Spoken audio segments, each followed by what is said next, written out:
Wow, that was the best episode yet. Everything was incredible. The performances, the set design, the costumes, the visual storytelling, the editing, the cinematography, the artistry. Mwah! Insert Lady Gaga meme right here. Where is Patti LuPone's Emmy? She deserves 25 Emmys for this episode. She deserves an Emmy in every single category, even if it's got nothing to do with the show. I mean, does Patti LuPone even have room for any more awards at home? I imagine her house is just like the trophy room from Hogwarts. I could feel the tears coming in this episode. I could feel the tears. I am way too emotionally attached to these fictional characters. I love them. I know I say this like every video, but the clues and connections in this episode have actually blown my mind and opened up a whole new world of theories for the final 2 episodes. I am so excited to talk about this with you. I haven't slept. This fandom doesn't sleep. There's just been a tiny little monkey in my brain drinking coffee and drawing up theories. The costumes were definitely my favorite part of this episode. They all looked fabulous. I love a costume.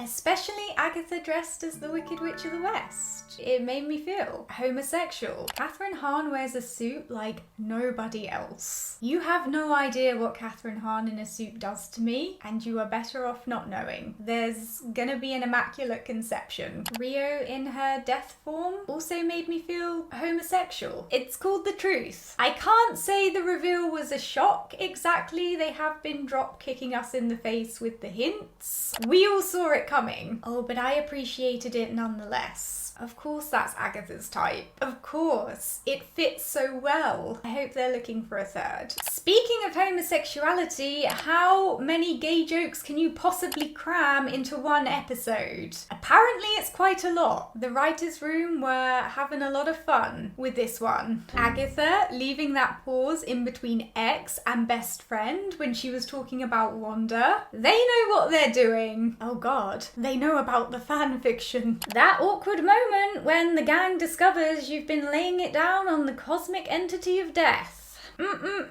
What can she say? She likes the bad boys. And that's kind of funny because Rio isn't a bad boy. She's been a devoted wife since day 1. She has a fearsome reputation to uphold, so no one else needs to know that. Are we seriously less than a week away from this show being over? I don't want this. Jack, please come and adopt me. Please come and look after me. I may not survive these final 2 episodes. And from the looks of some of the clues in this episode, I might not be the only person who doesn't survive them. Hi guys, welcome to a video, and in today's video I'm just going to be giving you my thoughts and theories on episode 7 of Agatha All Along. I mean, the costumes, the drama, the performances, the set design, the cinematography, this entire episode was just on another level. In fact, some might say it was their sharpest episode yet.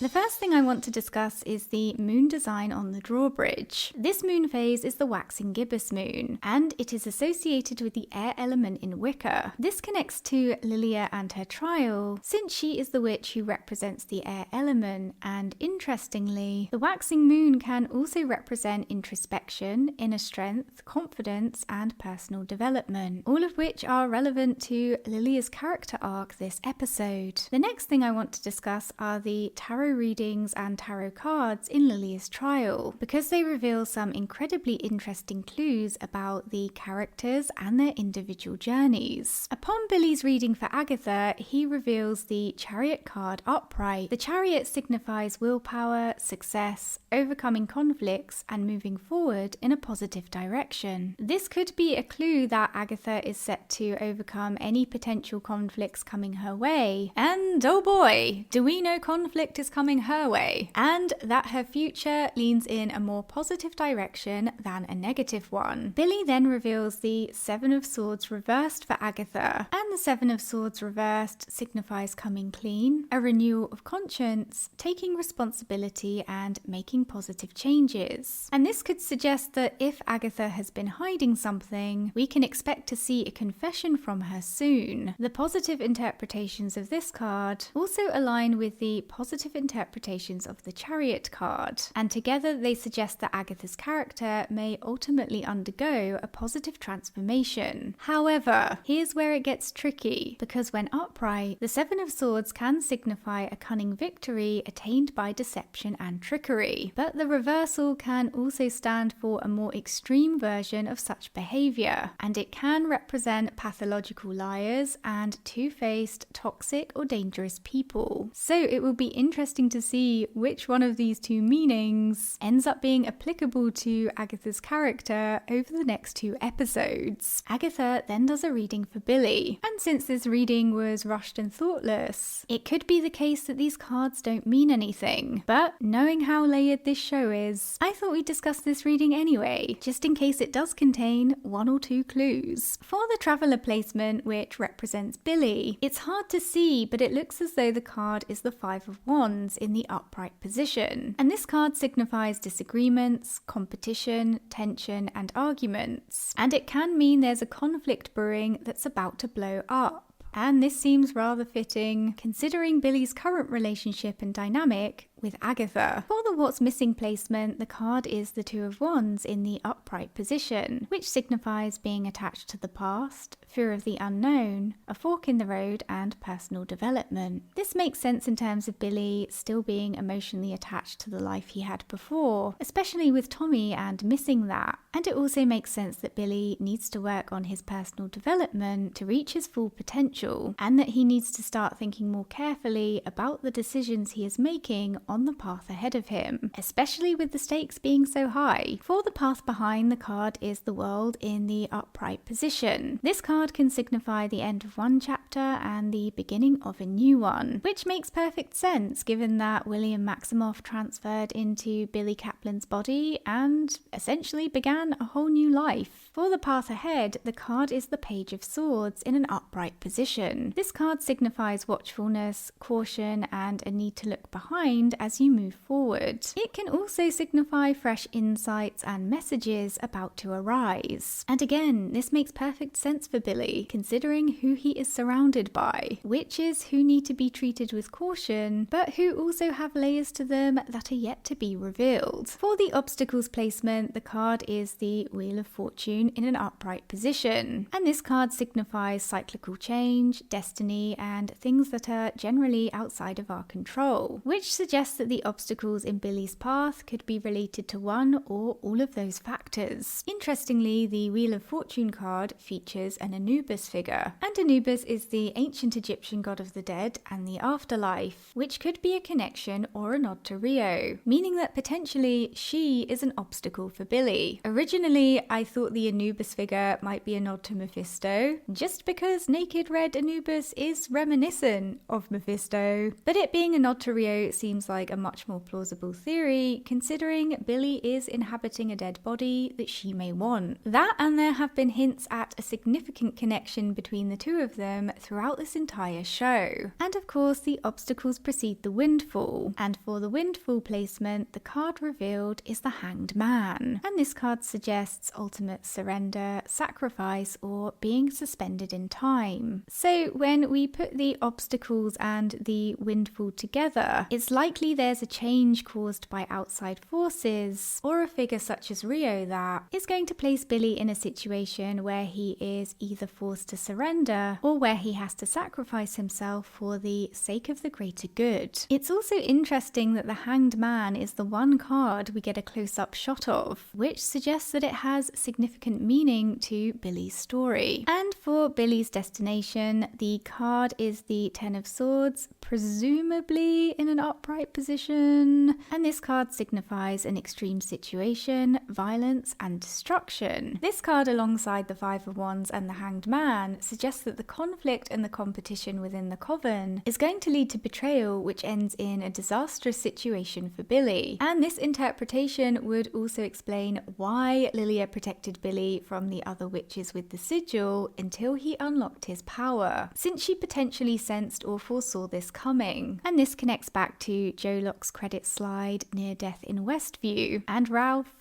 Randall Boner's warning that if Billy keeps sniffing around Agatha, he's going to end up buried in her backyard. It's not looking good for Billy. Lilia also does a reading for Billy where she herself explains what the cards mean. She first reveals the Magician card for him, which signifies his potential and his ability to form goals into reality. This could potentially be another clue that the road is Billy's manifested reality stemming from his goal of finding Tommy. Lilia then reveals the Sun card for Billy, which suggests reunion and finding what's missing. And we know that what Billy is missing is Tommy. And this card could be a clue that Billy will be reunited with his brother in some form by the end of the show. Lilia then does a reading for herself, as is required by the trial. And again, she tells us everything that we need to know about the cards and how they connect to herself and the other characters. Lilia first reveals the Queen of Cups for herself, empathetic, intuitive, in a voice to be trusted. And this relates to Lilia needing to learn to accept her visions and intuitions, instead of fearing and blocking them out, as she had been doing for many years. We learn Lilia has a lot of trauma related to losing her first coven and foreseeing tragic events, particularly involving death, but not being able to do anything about it or control the outcomes of her visions. So Lilia's inner journey is as much about making peace with the concept of death as it is with her abilities. Lilia then reveals the Three of Pentacles as the reason for her quest: collaboration, community, singular voices waiting to harmonize. And this card relates to Lilia's need for a coven after becoming a hermit and a quote-unquote forgotten woman from blocking everything out and hiding away for so long. And it's through her new coven that Lilia is able to undergo a personal transformation, move past all that was holding her back, and finally find herself. The path behind reveals the Knight of Wands card, which represents Alice and her passion and bravery displayed by her past actions in Agatha's trial. This card encapsulates Alice's essence and character as a protector. The path ahead reveals the High Priestess card, which represents Jen, who is holding immense spiritual power but unable or unwilling, a word Lilia places an emphasis on, to use it. And this ties into the theory that Jen is bound by her own unresolved trauma rather than having been bound by someone else. And she needs to face and overcome that trauma in order to reconnect with her powers. Lilia also tells Jen that she's the path ahead, which tells us Jen plays an integral part in the Coven's future moving forward. The obstacles reveal the Three of Swords card, which represents Agatha and her heartbreak, sorrow, and grief. This potentially points to her heartbreak over Rio, sorrow over her traumatic past with her mother, and grief over her deceased son Nicholas. All of these unresolved traumas are standing in the way of Agatha's personal development, which is what the core of this show is about. And so, like Jen, Agatha needs to face and overcome her trauma in order to reach her full potential and move forward. The Windfall reveals the Tower reversed, which represents Billy, and his miraculous transformation from a young amateur witch into an all-powerful witch, also known as Wiccan. As a side note, it's interesting that Agatha's grief is the obstacle and Billy's transformation is the windfall, as it suggests that his transformation is going to occur as a result of her grief. And finally, the destination for the Traveller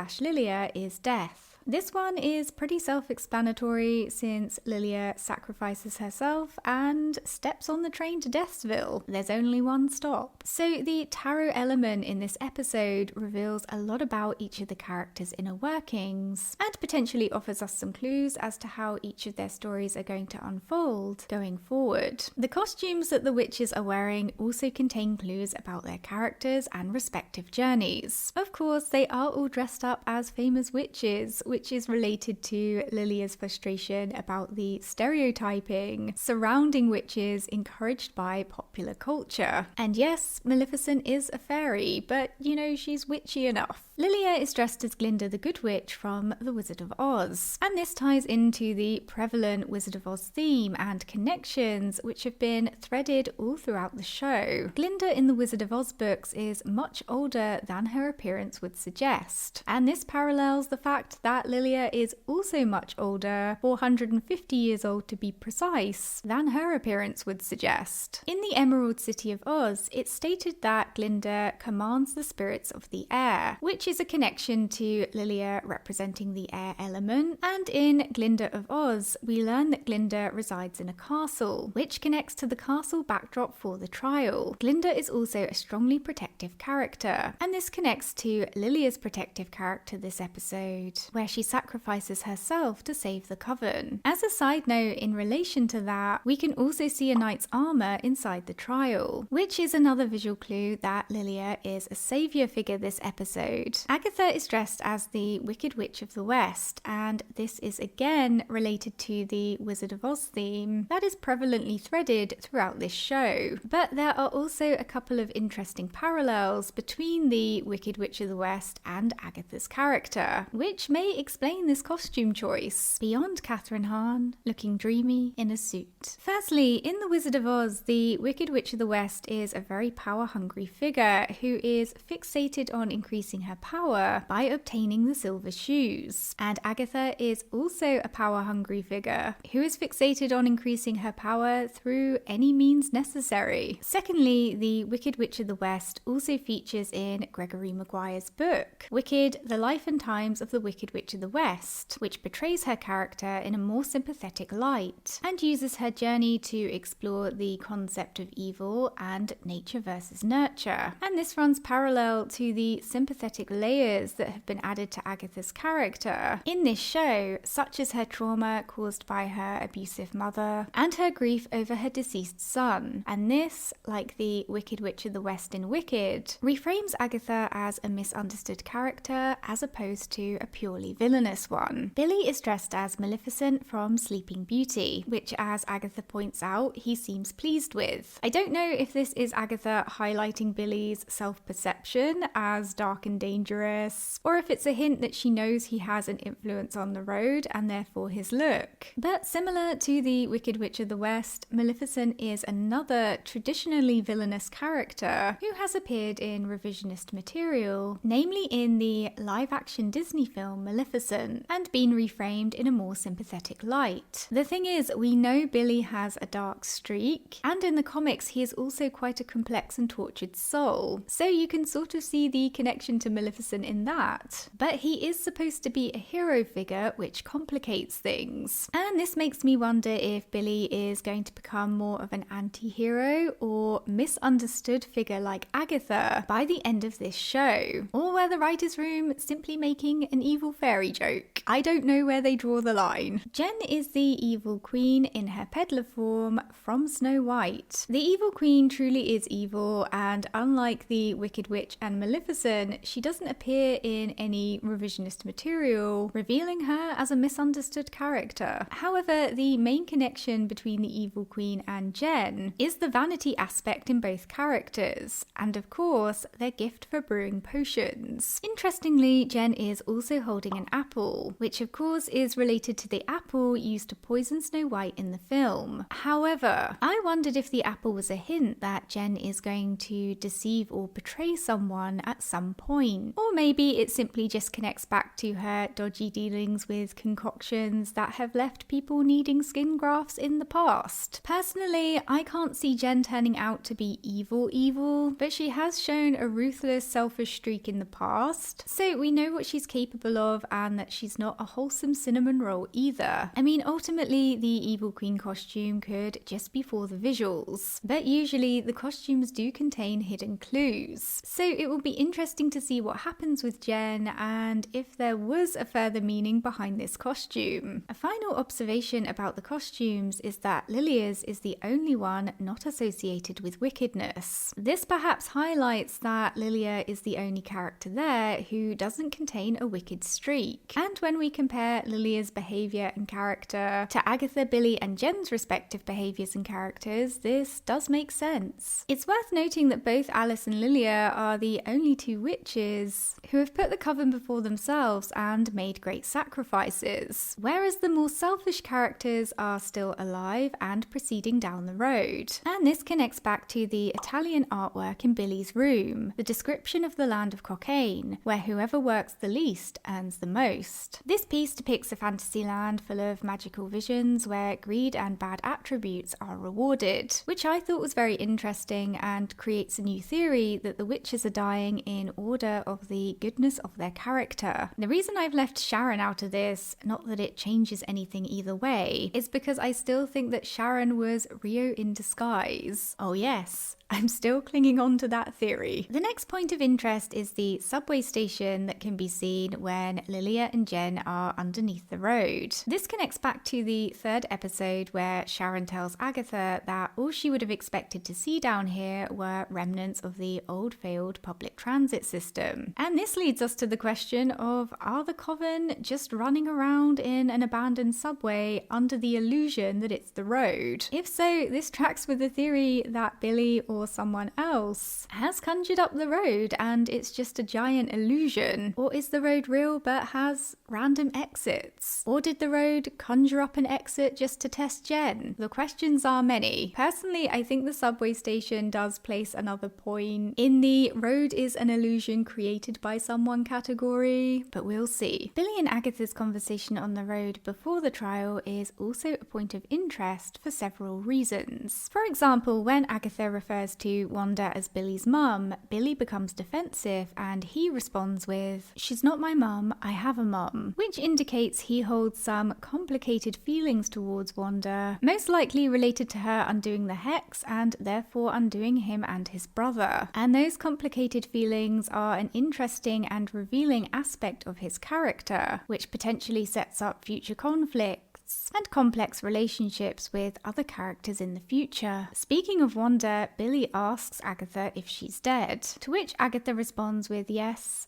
no, maybe. This gives us no further clue as to whether Wanda is going to make a future appearance in this show, but it's also not a hard no either. So the possibility is still there. This was 100% the writer's room dangling Wanda over the audience's heads and having fun with it because they know people are desperate for an answer. And finally, Billy also says to Agatha that he wonders if she's ever been on the road before, which again brings us back to the question of has she? Or has she been lying about that the whole time? Personally, I think it's really hard to tell with her because she is a devious character who keeps her cards close to her chest on purpose. I didn't get the impression that she was lying when she said she left the road with one other person the last time she was on it, and the clip of her screaming that she wants her prize in the trailer suggests she believes that the road is real and is expecting to collect a prize, which throws the theories about her knowing that the road is purely an illusion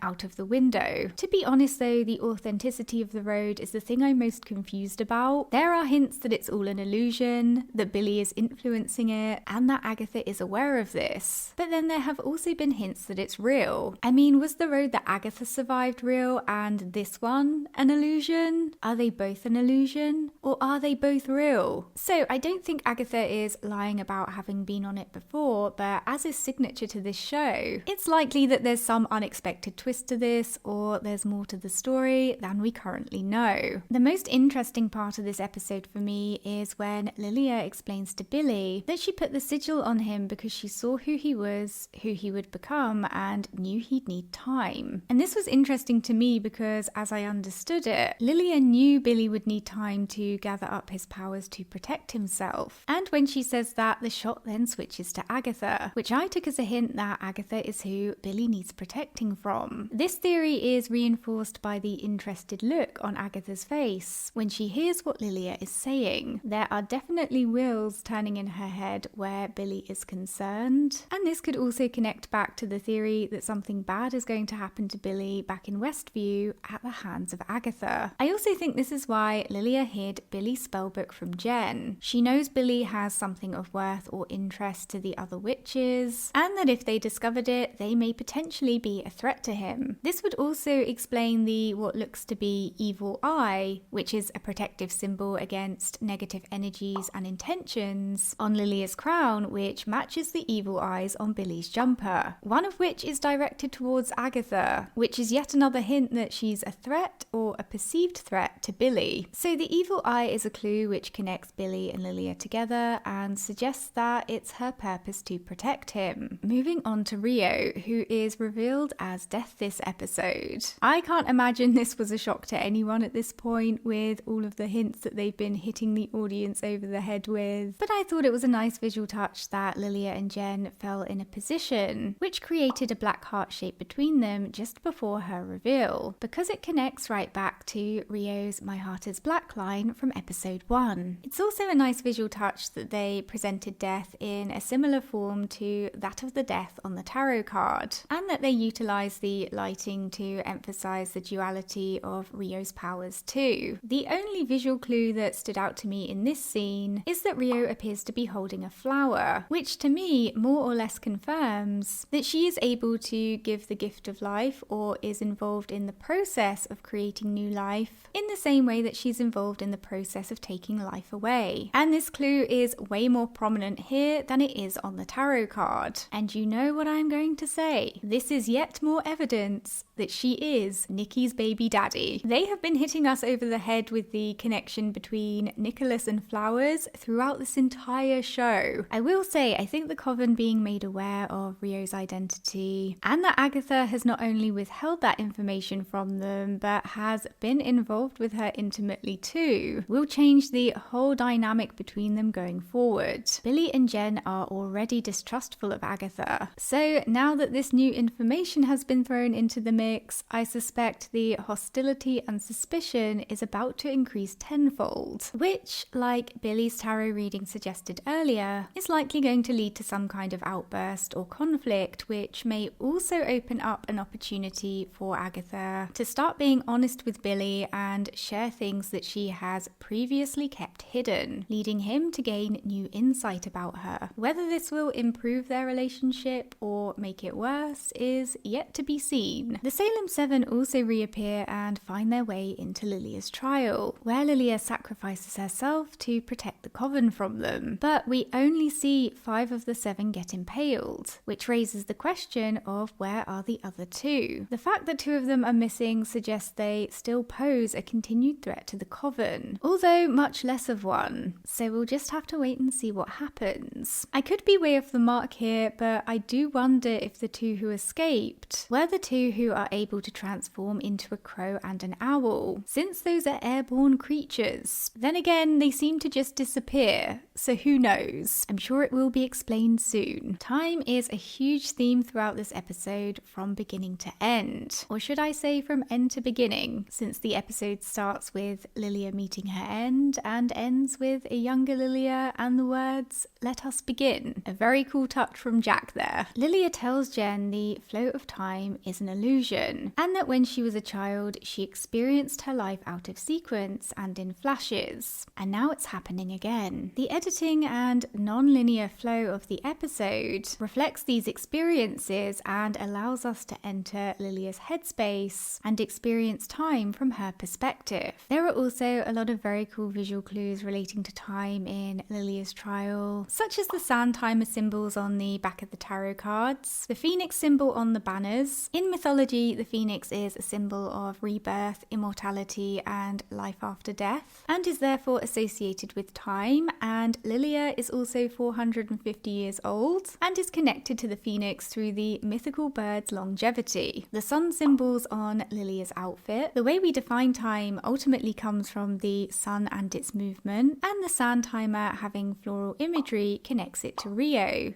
aka death.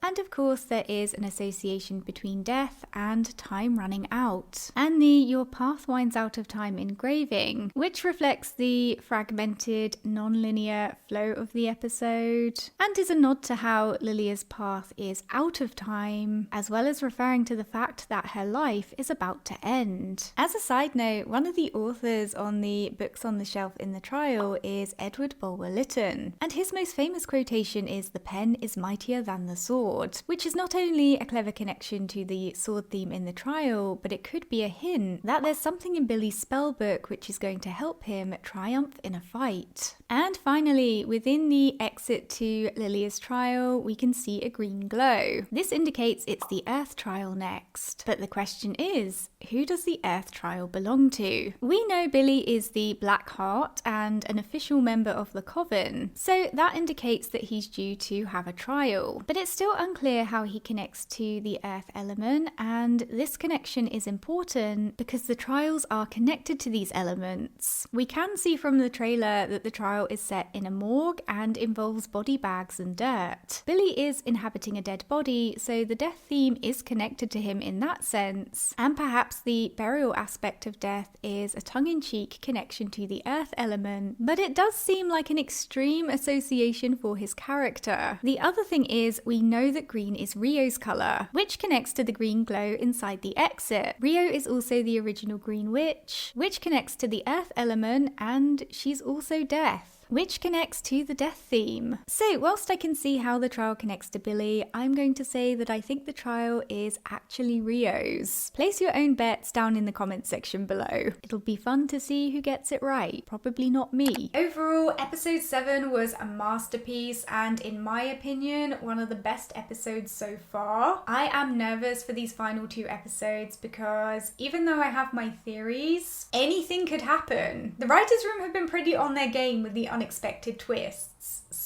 But I'm really excited as well. Obviously, I am especially seated for the Salem flashbacks. Woodland witches are my one true love, if you couldn't tell.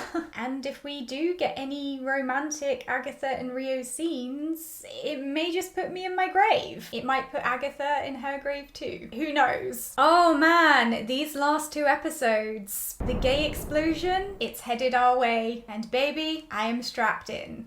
Okay guys, let me know your thoughts and theories on episode 7 down in the comment section below. Don't forget to subscribe for instant disappointment, and I'll see you guys soon.